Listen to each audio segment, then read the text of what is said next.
Yeah, my dad,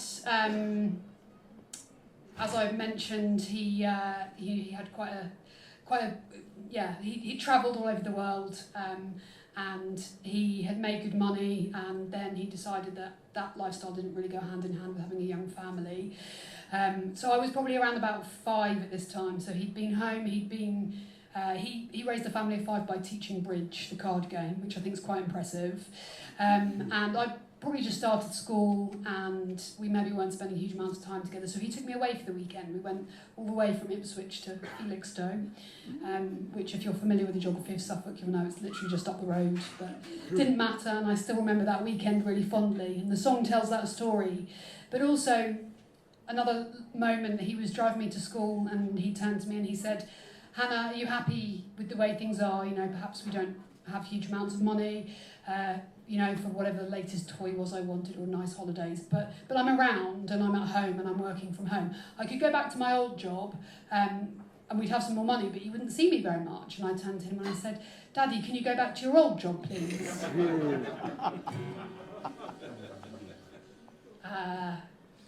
My stepsons would probably give the same answer. I'm not sure it's a fair question to ask a young child. However, I think he finally forgave me when I wrote this, and this was my way of saying thank you for not following 5-year-old me's advice, and for sticking around and teaching the good people of Suffolk to play cards, and giving me the best gift that a parent can give to their time, which is not a nice holiday or a toy, but is, of course, their time, and he certainly gave that to me. So this is my dad and I. Thank you again.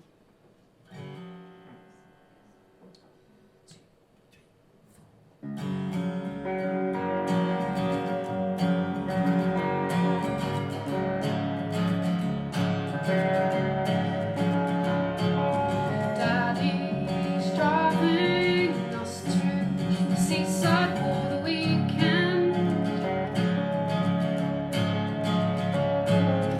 I'm beside him, so excited.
Scott.